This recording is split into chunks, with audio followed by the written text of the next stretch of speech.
बिस्मिल्लाहिर्रहमानिर्रहीम। Dear student, I hope आप लोग ठीक होंगे। आज हम पढ़ेंगे बेसिकली वेब डेवलपमेंट के बारे में। वेब डेवलपमेंट क्या है? वेब डेवलपमेंट का मतलब है कि हमने इंटरनेट के लिए अपनी कोई एप्लीकेशन बनानी है और ऐसी एप्लीकेशन डेवलप करनी है जो कि इंटरनेट के ऊपर चलती है। तो जितनी भी एप्लीकेशन आप बनाते हैं उसके लिए जो कि इंटरनेट पे चलती हो, तो उस तरह की जितनी भी एप्लीकेशन का जो भी काम कर रहे होंगे उनको हम कहेंगे कि हम वो वेब डेवलपर हैं। और इसमें हम बेसिकली इस कोर्स के अंदर हम बेसिकली जो है ना वो सारे का सारा जो वर्क है वो हम प्रैक्टिकली ही करेंगे। तो लेट्स स्टार्ट टुडे लेक्चर। तो आज के लेक्चर में बेसिकली हम पहले पढ़ेंगे, बताएंगे कि स्टैटिक वेबसाइट और डायनामिक वेबसाइट क्या है। तो बेसिकली वेबसाइट की अगर हम काइंड देखें तो उसकी दो टाइप्स हैं। एक है जी स्टैटिक वेबसाइट, एक है डायनामिक वेबसाइट। स्टैटिक वेबसाइट वो वेबसाइट है जो कि जिसके कंटेंट चेंज नहीं होते with the passage of time. जब भी आपको चेंज करने होंगे तो उसके कोड में जाके चेंज करेंगे, जो कि जिस डेवलपर ने बनाया है, लेट से मैंने अगर वेबसाइट एक बनाई है तो उसका कोड जब तक मैं चेंज नहीं करूँगा उस वक्त तक उसके कंटेंट जो हैं वो चेंज नहीं होंगे।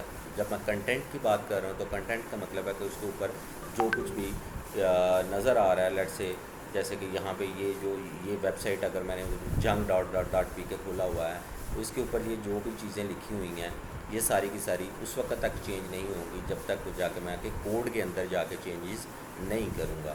तो ऐसी वेबसाइट जो जिसके अंदर मुझे कोडर को कोड के अंदर जाके चेंज करना पड़े तो उसी वेबसाइट जो हैं वो स्टैटिक वेबसाइट कहलाएंगी।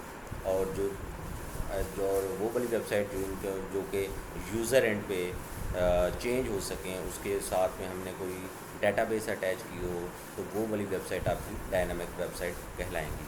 जब हम वेबसाइट की बात करते हैं तो वेबसाइट के अंदर डिफरेंट पेजेस होंगे। तो जो कोई वेबसाइट बनती है या कोई वेब एप्लीकेशन बनती है तो सिंपल एक पेज पे वो नहीं मुश्तमिल होती। तो मिनिमम उसके अंदर मिनिमम एक पेज होगा और मैक्सिमम एक से ज़्यादा पेजेस भी हो सकते हैं। तो जब एक से ज़्यादा पेजेस बनेंगे तो उनको हम कहेंगे कि ये वेब पेजेस हैं। तो बेसिकली अब जब हम वेब एप्लीकेशन की बात करते हैं तो उसके लिए हमें जब कोई ना कोई लैंग्वेज हम कंप्यूटर की कोई लैंग्वेज यूज़ करते हैं तो वेब की लैंग्वेज जो बेसिक लैंग्वेज है that is the HTML। HTML जो एब्रीवेशन किसका है जी? HTML एब्रीवेशन है हाइपर टेक्स्ट मार्कअप लैंग्वेज। तो हम बेसिकली आज से स्टार्ट करेंगे कि पहले जो HTML है उसको हम किस तरह से लिखते हैं। तो HTML को एक्सप्लेन करने से पहले मैं ये बात बता दूं कि ये जो हमारा कोर्स है ये इस तरह से चलाएंगे हम कि आप लोगों, मेरी कोशिश ये है कि आप लोग आपको टीचर की ज़रूरत ना पड़े, ताकि अगर जब ये कोर्स ख़त्म भी कर लें तो आपको इन फ्यूचर जब भी आपको कोई भी अपने कोई टॉपिक पढ़ना है, कोई कोर्स करना है, तो आप खुद से इस तरह से ट्रेंड हो जाएं कि आप कोई भी ऑनलाइन चीज़ को ऑनलाइन कोई कोर्स करें और आपको वो करना आ जाए। तो बहुत सिंपल होगा हमारा ये कोर्स। हमारा जो इस कोर्स का मोटिव ही यही है कि आपको एक हैबिट डेवलप हो जाए कि आप खुद से सेल्फ स्टडी के मोटिवेशन आपको मिल जाए। तो हम बेसिकली जो HTML है, HTML का अगर मैं एक वेबसाइट खोल रहा हूँ जी, W3 स्कूल। अब ये जो W3 स्कूल वेबसाइट है इसके अंदर आपको बहुत सारे तरह के ट्यूटोरियल्स मिल जाएंगे, ताकि तो इस पे मैं बेसिकली जो ट्यूटोरियल आपको खोल के दिखा रहा हूँ दैट इज़ आपने सिंपल W3 स्कूल पे आप गए और आपने खोल लिया उस वेबसाइट को। अब आपने HTML पे क्लिक किया तो HTML की चीज़ें सारी मिल जाएंगी। अब HTML का जो बेसिकली ट्यूटोरियल है इसका पर्पज़ क्या है कि इसमें आपने सबसे पहले जो HTML है ये टैग्स के फॉर्म में आती है। जिस तरह के ये मैंने HTML का टैग है, ये बॉडी का टैग है, तो ये डिफरेंट टैग्स आप यूज़ करेंगे। तो जब भी इसके टैग्स यूज़ होंगे तो उसका स्टार्टिंग टैग होगा HTML है तो इसका एंडिंग टैग भी आपको अवेलेबल होगा। ये जैसे कि यहाँ पे ये इस तरह से आपने लिखना है टैग। तो स्टार्टिंग बॉडी का टैग आपने यूज़ किया है। अब बॉडी का टैग है तो बॉडी का टैग जो आप यूज़ कर रहे हैं ये आपको ये नज़र आ रहा होगा, ये बॉडी का टैग है तो इसका एंडिंग भी आपको बॉडी के टैग का एंड है। इसी तरह ये H1 का टैग है तो H1 का एंड है, P का टैग है तो P का एंड भी है। तो इस तरह से जितने भी आप इसके अंदर हम यूज़ करेंगे वो हमेशा से बॉडी का टैग ही यूज़ कर रहे होंगे। अब इसको आपने करना कैसे है कि सबसे पहले आपने HTML का टैग लिखा, उसके बाद बॉडी का टैग लिखा। अब बॉडी के टैग के अंदर जितने भी टैग होंगे, ये H1 का टैग है या P का टैग मैंने लिखा है। अब इसका पर्पज़ क्या है, हम ये डिफरेंट टैग्स जो है ना ये हम वन बाय वन करके पढ़ेंगे। लेकिन जो कुछ भी आपने, जैसे कि ये अगर आपने जैसे अगर मैं समझता हूँ कि मैंने आपने ये वेबसाइट बनाई है तो इसके ऊपर जो कुछ भी इस पेज के ऊपर नज़र आ रहा है वो तभी नज़र आएगा अगर आपने उसको बॉडी के टैग के अंदर लिखा। बॉडी के टैग के अंदर जितने भी टैग आप ऐड करेंगे वो सारे के सारे आपको उसका कंटेंट जो है वो आपको इस पेज पे नज़र आ रहा होगा जो कि आपने बनाया होगा।